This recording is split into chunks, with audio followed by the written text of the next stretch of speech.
Welcome back, everyone. I'm Dr. Foojan Zeine, and I am so excited to have Dr. Kerry Cohen with me. She's a licensed psychotherapist and she has her PsyD in clinical psychology. She's specialized in sex and love relationships.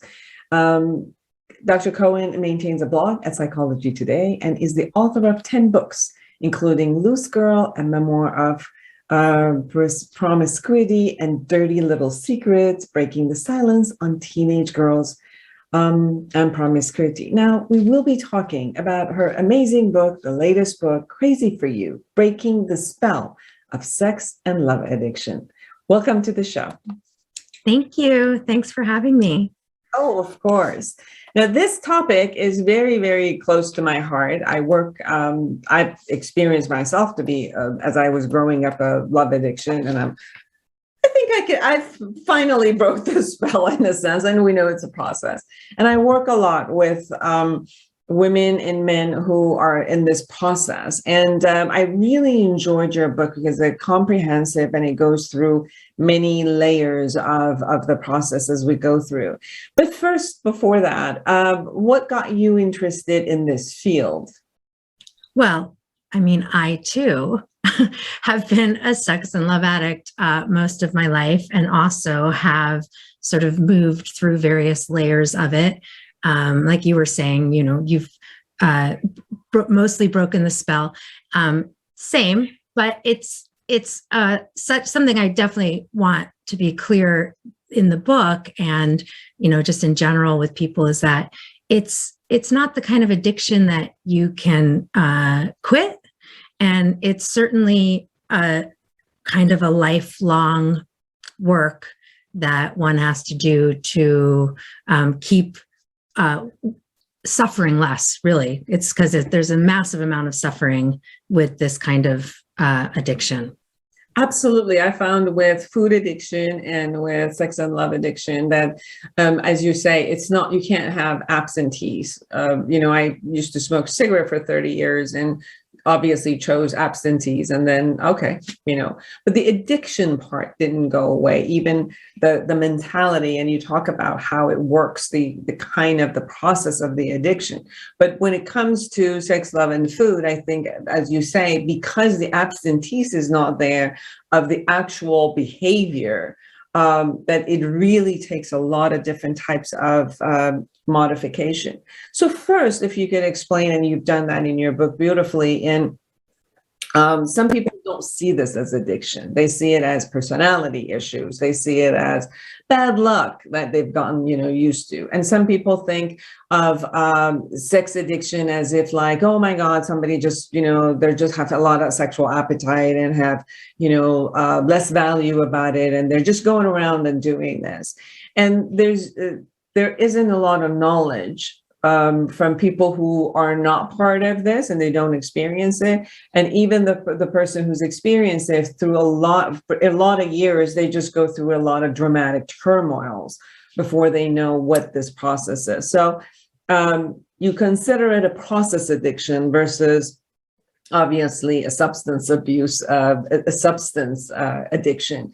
But the other side of it is, how do you suppose it's an addiction? So if you could explain, why do we call this an addiction? Yes. And I do want to just sort of affirm how difficult it is to see it as something that could be treated in a way differently from people who don't really get onto this spectrum. And this is why I created a spectrum in the book, that it's a sex and love addiction spectrum. And this is because our whole culture really sort of encourages a lot of the behavior and feelings that wind up happening and wind up coming up for sex and love addicts. So there is actually a neurobiological process of addiction that is in sex and love addiction. Also, though, unlike many other addictions, there's a huge aspect of it. In fact, I would say more so even than that addictive process, that is more about dealing with the sort of both existential and cultural issues that come up around sex and love. So that's sort of the most important part of it, is that it is an addiction, but that's only actually a small part of it. It's not all of it the way it would be. So for instance, for like, a substance. So yeah, and the neurobiological process too, that's sort of interesting to know, is that the addiction is to more of a fantasy around love in particular, but also around sex and what it could provide for you. The key too is that it has to kind of be ruining your life, it has to be ruining your life. And it has to be happening because of one's own behaviors as opposed to just bad luck. And there's also just a really clear way to look at it, is if someone is using sex and or love to avoid difficult feelings and to find a way to act. It's actually a way to avoid intimacy. If you're using sex and or love to avoid intimacy, which is, a whole thing to talk about, that's sex and love addiction. There is definitely a concept of a behavior that is a systematic behavior that happens. And there's a lot of turmoil, a drama that is consistently happening. You also, beside the neurobiological aspects, in your book, you also talk about, the obsession that the person goes through, the obsession about themselves in a sense, and the outside world. For example, the person that they're going to be the object of, let's say, affection. Or there's a different aspect of the codependency of them becoming all that you exist for, or the most important factor that would create who I am. And if they exist, if the lover, let's say, exists, then I exist. And if they don't, the anxiety, like you talked about, existential anxiety shows up. And then you talked about how, and then we can go into the how it really matters how a person is raised within a system of the family and how they've been attached to maybe their mom or their dad, and some of the background causes. So I just wanted to throw all of that ball to you and let you take it wherever you choose to. Sure. And that obsessive thing with another person, that's just one aspect. Again, the difficulty of sex and love addiction is that there's such a huge array of ways that it can show up in one's life, and also it can change over time. Just when you think you've kind of, moved through the sex and love addiction, it like shows up in a new way. So, the gift that keeps on giving. And so, but the aspect you're talking about is more sort of like the love addict-y. I always say that the reason I put it all under the umbrella of the sex and love addiction is because if you have a problem with one, you have a problem with the other. Like that's just there. We're talking about intimacy. Really, it's like issues with intimacy and relationships. So that there is a very sort of classic relationship that happens for love addicts, where a love addict will be drawn to a love avoidant, which is a whole thing that is, and love avoidants are actually often on the spectrum of sex and love addiction too. If they tend to do more around sort of the sex addiction part of things, but that co-addictive relationship, that's where one could see a lot of that obsession you're talking about, a lot of the choosing to stay in a situation where you're just sort of getting crumbs from the other person. But I have so much more that I talk about in the book, and actually I'm going to have a course eventually on my website about how to use a relationship like that to work through more of your love addiction rather than, because everyone tells you, well, this is the thing nobody understands. Most people don't understand. And they'll be like, well, what are you doing? Get out of that relationship. Obviously, you deserve better and you should be in this kind of relationship. And it's like, we can't, we just can't. And so instead, I look at ways in the book and in, for instance, the courses and in my work around therapy and coaching, I look at how we can use those relationships rather than having to leave them to help ourselves get to better places around our sex and love addiction.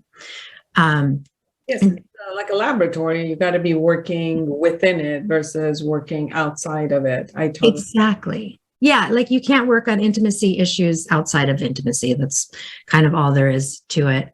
Yeah, and triggered. If the only way is that you're getting triggered. Exactly. You have to get triggered. You got to work on it. Yeah. Yes. Mm-hmm. Kerry, you talked interestingly about the difference that this addiction or the process has for women and men. Mm-hmm. Can you share a little bit about what the differences are that you see? Yeah, this really points to something that is so probably most important to me in my work around sex and love addiction, which is to the development of critical thinking around how seriously huge the issue of our culture is, Western culture is around this addiction, why it makes it so hard both to know that that's what's going on, and probably more importantly, that it often sort of like encourages and cues behavior. And that tends to happen more so from women. There are ways that happens with men too, no question. But I basically devoted a chapter in my book to just women and how this shows up around women. Some of the more obvious things are the ways that we are treated around our bodies and around sex, where we are sort of meant for male desire. Our bodies are like don't often feel like our own in this culture. And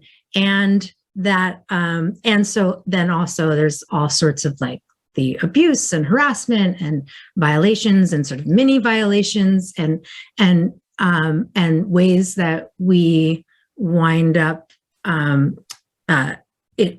with situations that we are like not even clear about what we really want if we're looking at what we want from a core self rather than like an agency or in ourselves rather than just trying to get loved, because being loved will make us worthwhile. That's a very clear message. Being desired and loved is a very clear message given to women, that you get that through A, your body, and B, through through love.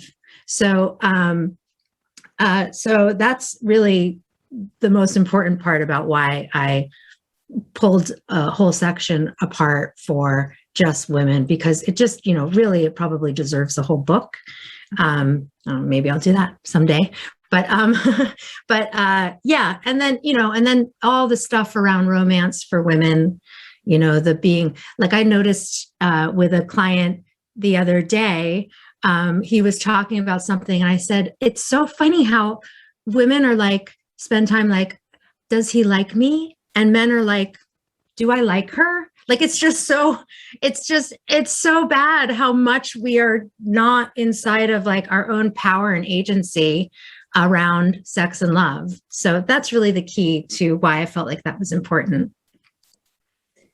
There is a aspect of it seems also that there's a cliche that is said, and I don't know if it's just a cliche, and I think part of it is that the men go toward sexuality first. So it appears that they have the obsession over sexuality, and after that they may, not necessarily will, but may then have a connection with that intimacy and kind of be in it. And then if there's a obsession, they'll go back and forth with the drama.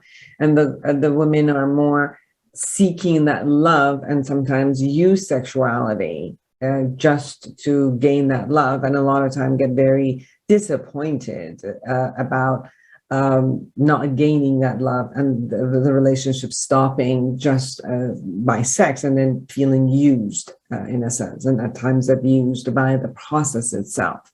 And as I'm hearing from you, that the process of the internal perception, even though we're still talking about sex and love addiction, but the internal perception and the external behavior become different when it comes to male and female.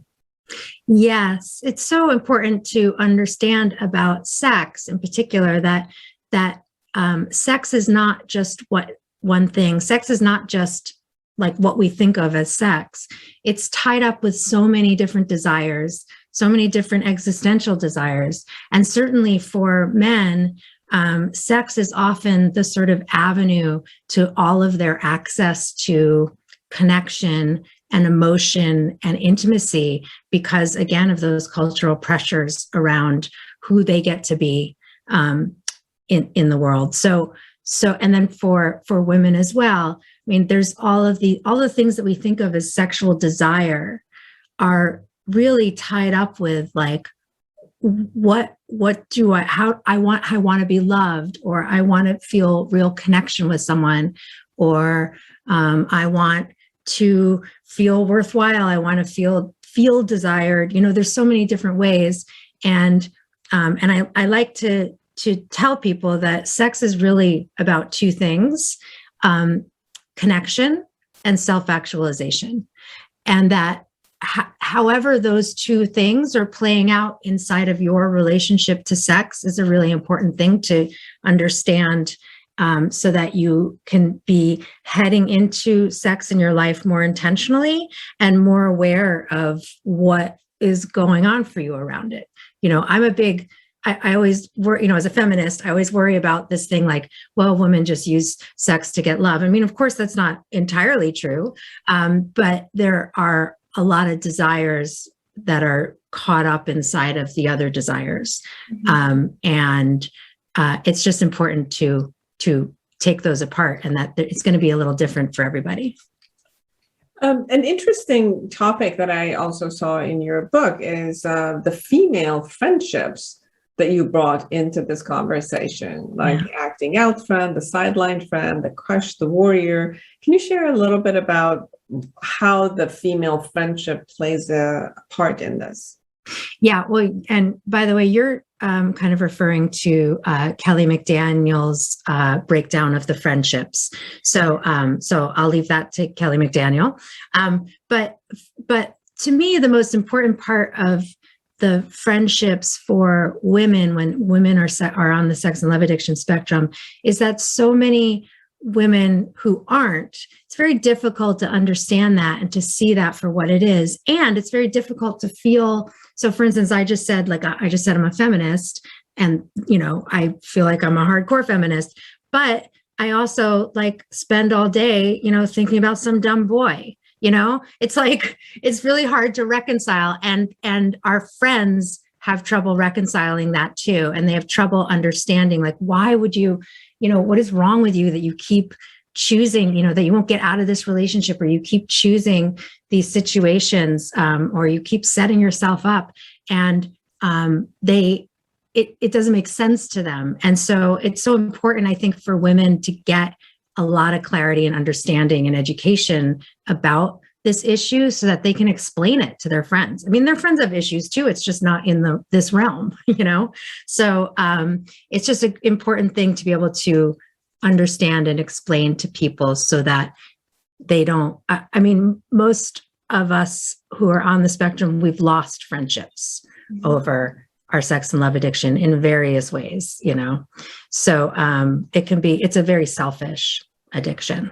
I mean, most addictions are selfish, but this one for sure, it's like harder to see that it's selfish. There's a lot of using people, you're using them to get your worth, to feel worthwhile, and to feel, to get access to something, as opposed to being in genuine connection with other people. We spend a lifetime doing that. And so it's very important to understand and look at, like, take responsibility for the ways that we've done that. Yeah. I've noticed, for example, for myself and a lot of the clients that I work with, it doesn't start from a love addiction. It starts from, you could see the woundings happening in different areas of the relational aspects of, whether it was molestation or rape, or being in an environment where honesty of intimacy was just not there. All of that, where when it shows up as a teenager or moves forward to a young adult and going forward, that it manifests itself or expresses itself in this form. And I sense that in your book, you also then go forward with the chapters of how to be aware, how to set boundaries, how to, work within a relationship to find your own worth, and know how to set boundaries, not only for yourself, but for others. So it's, as I said, it's a very comprehensive book, and I'm glad that you're also creating a course from it. We have about a minute. Is there anything we haven't shared with our audience that you really want them to know? I guess just to kind of piggyback on what you were just talking about self-awareness, the section in the book, I mean, this whole last two parts have lots of practical ways of dealing with this in your life. And that aspect of self-awareness, I guess I just want to say, is probably 85%, if not more, of what it takes to break that spell, because that's really what it's about. It's about breaking the fantasy. It's about really kind of unpacking all of the things that are there around messages from the culture, around wound-based feelings that you're projecting onto a situation, all of those things, your own awareness around how that stuff works inside you, and that you've had a pattern of letting those things work inside you for so long, are probably the most important thing. And then the rest of it is, sort of managing your behavior, and that's it. So just want to throw that in there. Thank you. Kerry Cohen, everyone. The book is Crazy for You, Breaking the Spells of Sex and Love Addiction. And where can they find you, Kerry? They can find me at my website, which is kerry-cohen.com. So it's a hyphen. And it's been under construction to revamp, but it's about to go live again very shortly. So, where can they find the book, Crazy for You? Anywhere they buy books, support your local bookstore, I guess I would say. Beautiful. It was great to have you on the show. Thank you. Thanks so much. Don't go anywhere, everyone. We'll be right back.